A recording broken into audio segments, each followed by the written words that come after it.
그럼 2회차 인터뷰를 시작하겠습니다. 고원영 네. 선생님 안녕하세요. 수고 많습니다. 예. 바쁘신 가운데 면담에 응해 주셔서 진심으로 감사드립니다. 네, 고맙습니다. 귀한 말씀 부탁드리겠습니다. 예. 선생님께서는 도남동에 오래 사셨기 때문에 네. 도남동의 도시화 과정에 대해 잘 알고 있으리라 생각합니다. 먼저 도남 지구 일대를 보여주는 지도를 준비해 보았는데요. 네.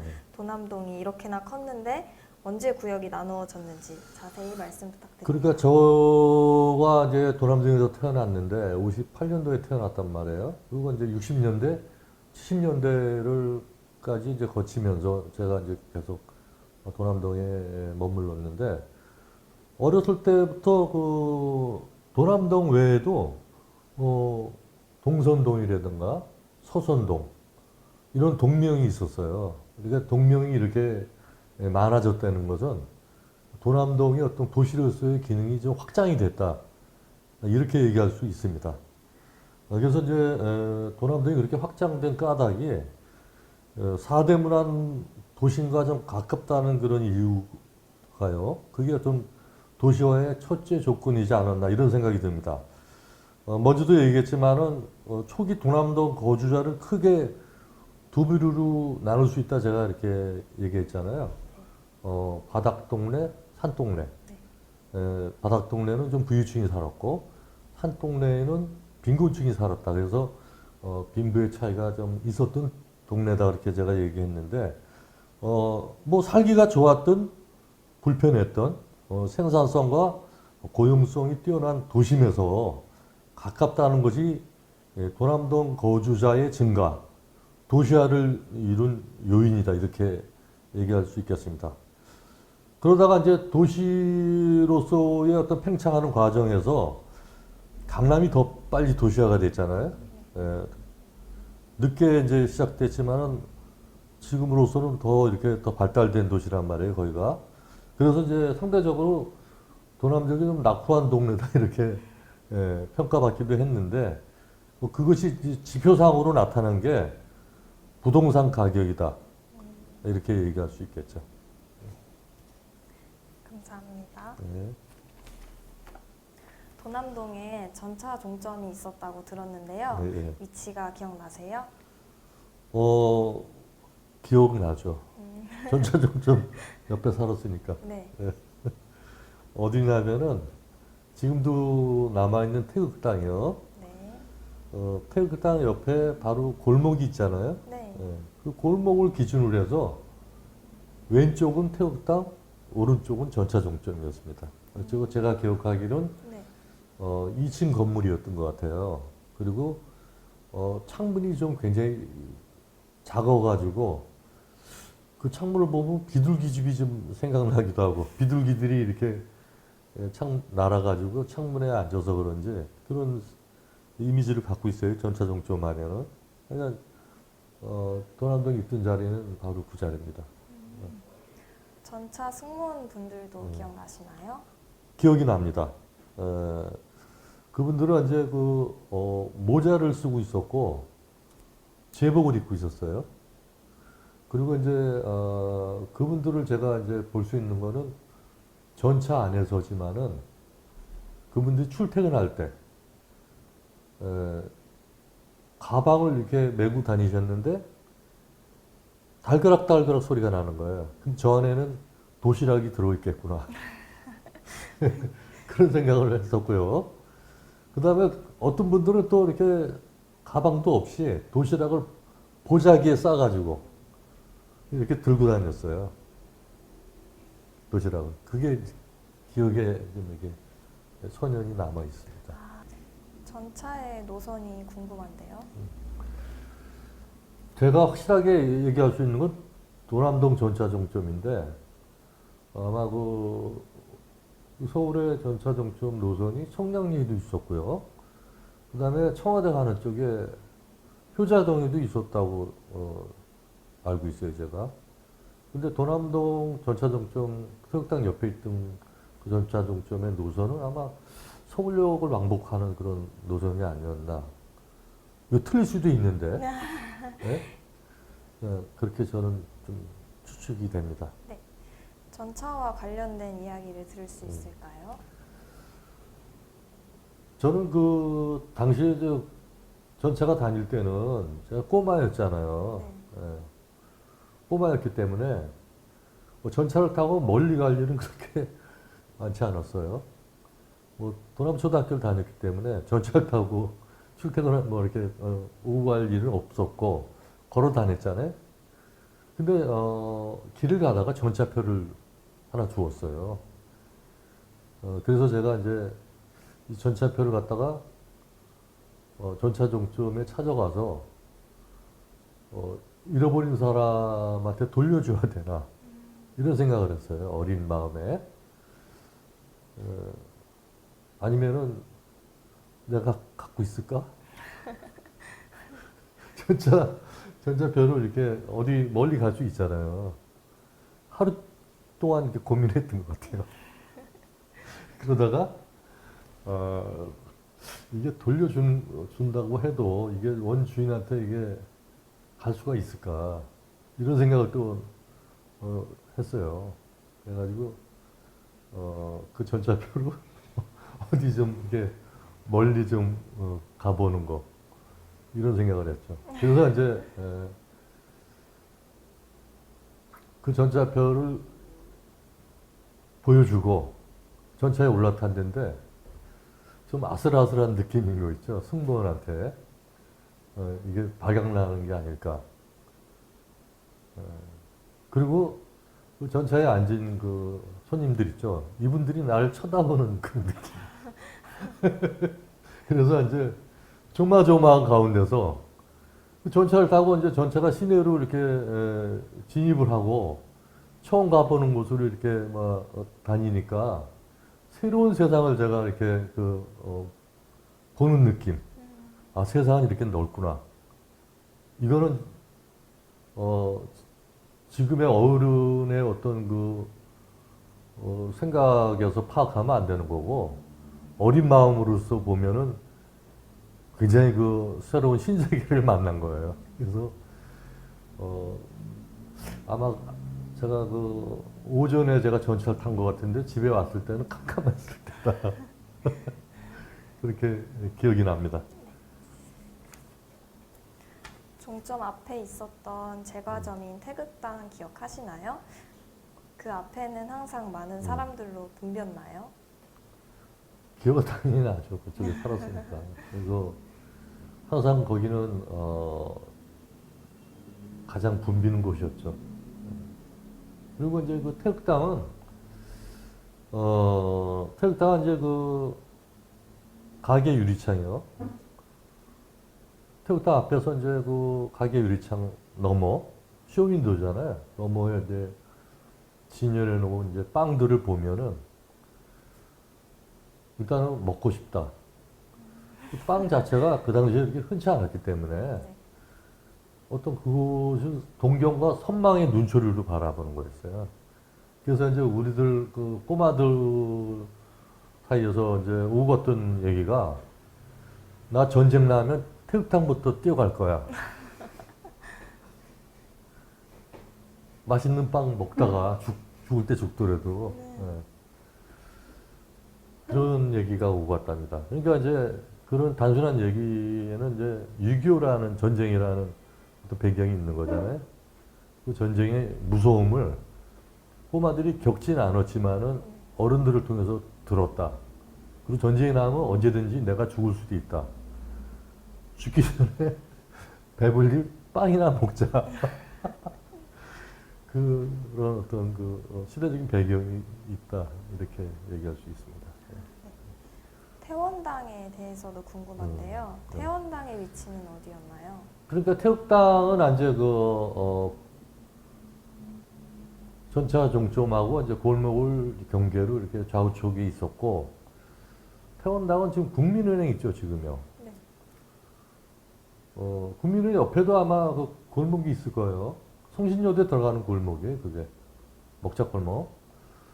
그 골목 오른쪽에 있었어요. 현재는 어떤 모습으로 남아있나요? 거기 현재는 거기 상점들이 있잖아요, 여기 상점들. 네. 1층, 2층, 3층 이렇게 상점들이 있는 것 같아요. 도남동에서 정릉동으로 넘어가는 아리랑 고개 이야기를 들어보고 싶은데요. 네. 아리랑 고개는 선생님에게 어떤 이미지의 고개로 남아 있으세요? 아리랑 고개 하면은 이제 나운규 감독이요. 나운규 감독의 아리랑이라는 영화가 있고,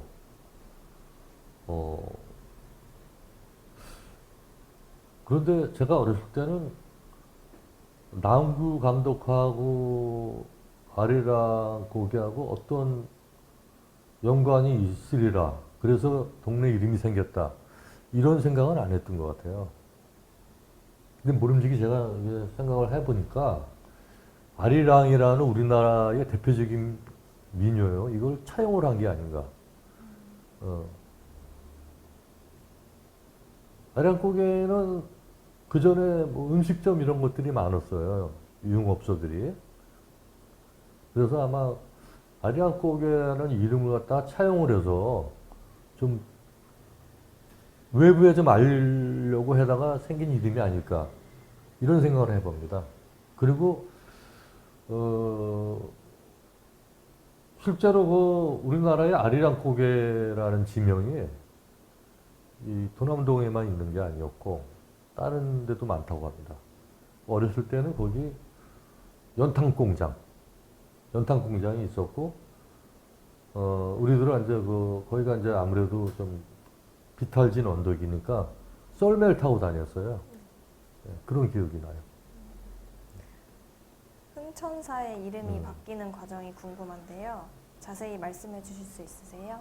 근데 이제, 그게 그 절 이름이 역사적으로는 이제 흥천사인데,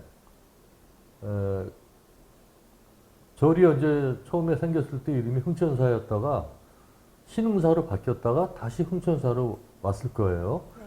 근데 제가 이제 기억하는 흥천사는 그 전에 이름은 신흥사였어요. 네. 신흥사였고, 그 신흥사 스님들은 이제 가정을 가지고 있었고, 살림살이를 했다. 이렇게 기억하고 있습니다. 그리고 신흥사 앞에는 유흥업소가 많았어요. 그래서, 칠순잔치나 뭐, 환갑잔치, 이런 걸 갖다가 거기서 이렇게 많이 이렇게 잔치를 벌였던 그런 기억이 있습니다. 현재는 어떤 장소로 더 알려져 있나요? 그 뭐 잘 알다시피 그 신덕왕후 강비의 원찰이다 이렇게 얘기되고 있잖아요. 그리고 정릉이라는 게 결국 정동이 있었어요. 네. 덕숭 그쪽 부근에요. 네. 그게 이제 옮긴 것이잖아요, 일로요. 그래서 지명도 이제 그렇게 된 거고. 근데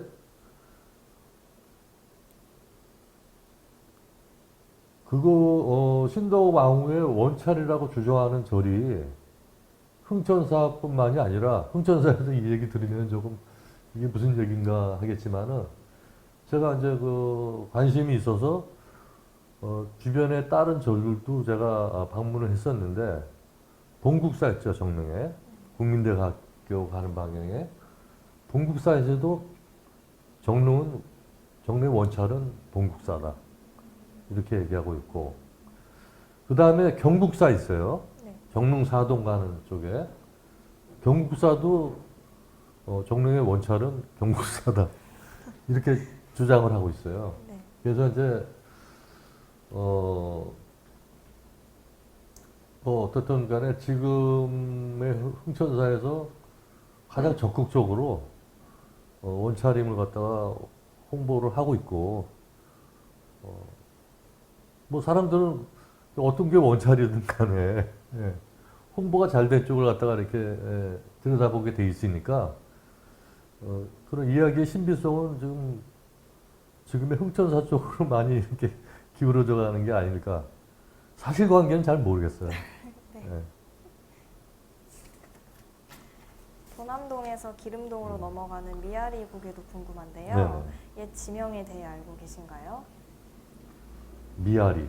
그러니까 그 미자가 그 옛날 동네에 어떤 그 불교에서 유래된 지명이 많아요. 네. 여기 보문동도 마찬가지잖아요. 네. 보문동도 관세음보살에서 이제 유래된 이름이고, 미아리는 미륵신앙, 미륵불이요. 네. 거기 뭐 미아사라는 절이 있었다는 얘기도 있고요. 제가 보진 못했어요. 네. 그래서 그렇게 해서 생긴 이름이 아닐까 생각합니다. 그리고 그럼 아리라는 건 뭐냐?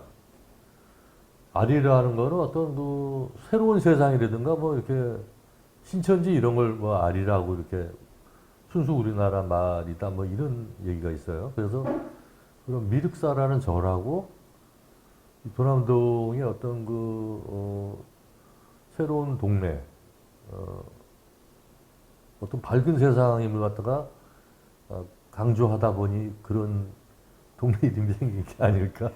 이거는 비전문가 입장에서 네. 그렇게 생각을 해봅니다.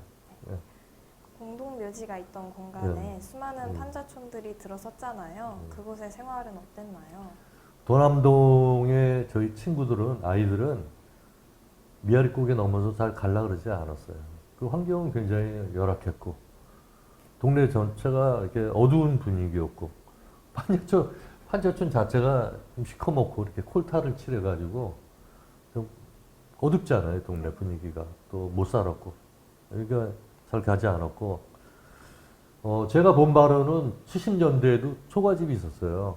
그리고 서라벌 중고등학교 가는 쪽에는 움집도 있었어요. 움집이라는 건 뭐냐면은 땅을 파가지고 추우니까 거기 들어앉아 사는 거예요. 그 바깥에는 드나들어야 되잖아요, 사람이. 바깥 타고. 거적대기. 거적하세요. 가만히, 쌀가마니 쌀 담는 푸대 있죠, 푸대.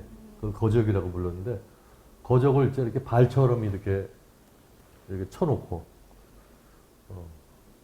거적을 들치고 이렇게 드나든 거죠. 움집.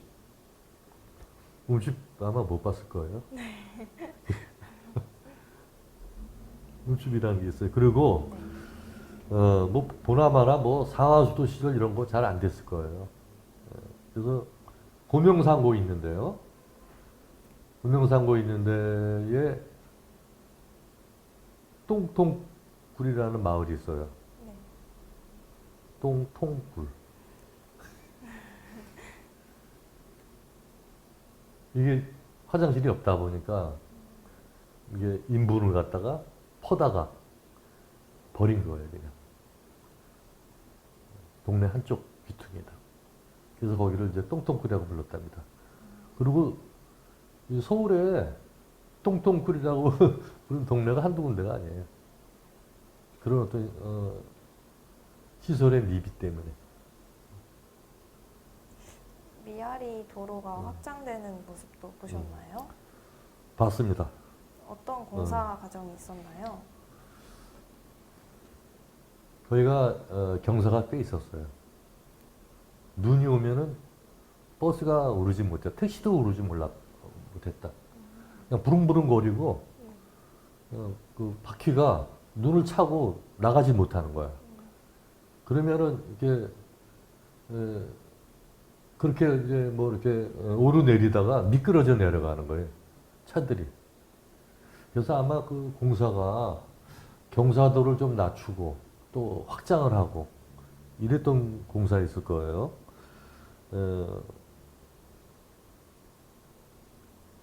전에는 우리가 이제 거기 차량이 별로 다니지 않았으니까 썰매를 타고 다녔어요, 우리가. 미아리고개. 네. 상상이 됩니까? 지금 미아리고개 그 모습을 보면은. 그리고 이제 고개를 깎고 공사를 하는 과정에서 고개 중턱에 지금도 있어요. 쌍굴다리라고. 네. 그게 생겨났답니다. 현재 미아리 고개를 보면서 어떤 마음이 드세요? 미아리고개가 이제 미아리고개를 통해서 뭐 거의 되노미고개라는 이름도 있었고 떼놈들 중국 병사들이요. 중국군을 갖다 떼놈이라고 불렀는데 그 떼놈들이 거기 주둔도 했었고 떼놈들의 그게 이동로였다. 그렇게 얘기할 수 있겠죠. 그리고 이제 공동묘지가 있었고 일제강압기 때요. 공동묘지가 있었고 그 다음에 이제 6.25 전쟁이 나고 한마는 미아리고개라는 유행가가 있는데 그 가사에 보면 이제 그 북송되는 그 남쪽의 사람들 철사줄로 이렇게 묶여가지고 북송이 됐는데 그런 어떤 역사가 이야기가 있었다는 거죠. 그러니까 이제 지금 보면은 거기 뭐 차들이 다니고 건물들이 이렇게 있고 그런 어떤 일상적인 모습을 띠고 있지만은 우리 눈에 보이지 않는 어떤 이야기가 중첩된 곳이다. 이렇게 얘기할 수 있습니다. 다양한 역사가 있었던 그런 곳이다. 이렇게 얘기하죠.